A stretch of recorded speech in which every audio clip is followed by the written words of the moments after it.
नमस्ते दोस्तों, welcome back to unveiling laws. दोस्तों, एक इंटरेस्टिंग बात जानते हैं। हमारा कॉन्स्टिट्यूशन 26 जनवरी 1950 को लागू हुआ था और उसके सिर्फ एक साल बाद 1951 में सुप्रीम कोर्ट के सामने पहला बड़ा कॉन्स्टिट्यूशनल अमेंडमेंट केस आ गया। यानी कॉन्स्टिट्यूशन नया था, लेकिन एक बहुत इंपॉर्टेंट सवाल खड़ा हो गया, क्या पार्लियामेंट कॉन्स्टिट्यूशन के फंडामेंटल राइट्स को अमेंड कर सकती है? इसी सवाल का जवाब दिया था Shankari Prasad versus union of India case में। और इसी जजमेंट से शुरू हुई वो कॉन्स्टिट्यूशनल डिबेट जो बाद में सज्जन सिंह, गोलकनाथ और केशवानंद भारती जैसे लैंडमार्क जजमेंट तक पहुंची। तो चलिए इस हिस्टोरिक केस को सिंपल लैंग्वेज में स्टेप बाय स्टेप समझते हैं। ये केस इसलिए इंपॉर्टेंट है क्योंकि सबसे पहली बार सुप्रीम कोर्ट ने पार्लियामेंट की कॉन्स्टिट्यूशनल अमेंडमेंट पावर को एग्जामिन किया। क्वेश्चन ये था कि आर्टिकल 368 के अंडर पार्लियामेंट कितनी पावर रखती है।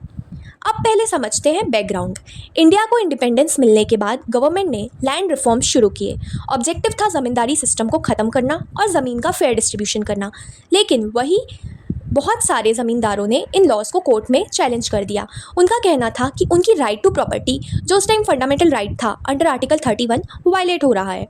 गवर्नमेंट ने सोचा कि अगर हर बार कोर्ट इन लॉज को स्ट्राइक डाउन करेगी तो लैंड रिफॉर्म्स इंप्लीमेंट नहीं हो पाएंगे। इसलिए पार्लियामेंट ने पास किया फर्स्ट कॉन्स्टिट्यूशनल अमेंडमेंट एक्ट 1951। इस अमेंडमेंट के थ्रू कॉन्स्टिट्यूशन में कुछ इंपॉर्टेंट चेंजेस किए गए, जैसे आर्टिकल 31A, आर्टिकल 31B और 9 शेड्यूल ऐड किए गए। इनका पर्पस था कुछ लैंड रिफॉर्म लॉज को जुडिशियल चैलेंज से प्रोटेक्ट करना।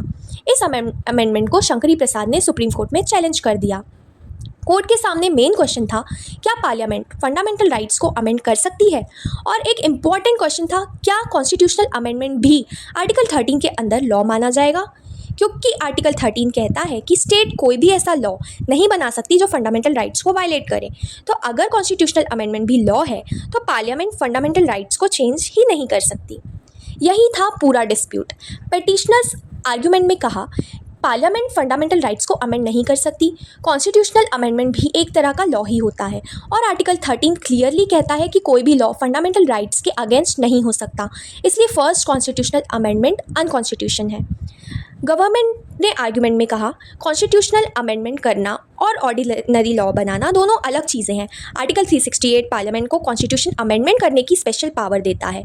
इसलिए कॉन्स्टिट्यूशनल अमेंडमेंट को आर्टिकल 13 वाला लॉ नहीं माना जा सकता।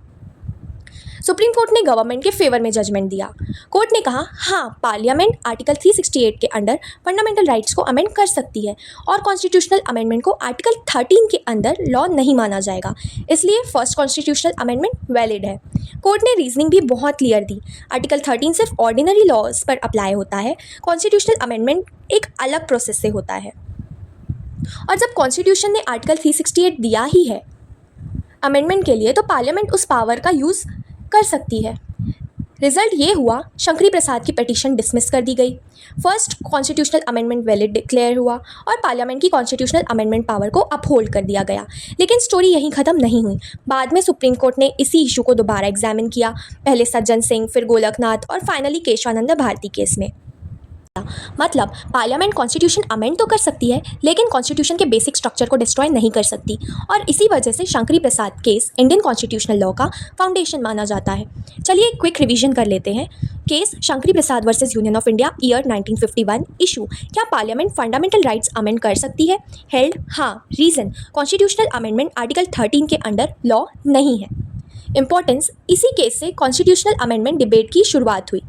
अगर आपको ये वीडियो यूज़फुल लगी हो तो लाइक ज़रूर करिए, और अगर आप कॉन्स्टिट्यूशनल लॉ और इंपॉर्टेंट सुप्रीम कोर्ट केसेस को इसी सिंपल लैंग्वेज में समझना चाहते हैं तो अनवीलिंग लॉज को सब्सक्राइब करना मत भूलिए। मिलते हैं नेक्स्ट वीडियो में, जहां हम डिस्कस करेंगे Sajjan Singh versus state of Rajasthan.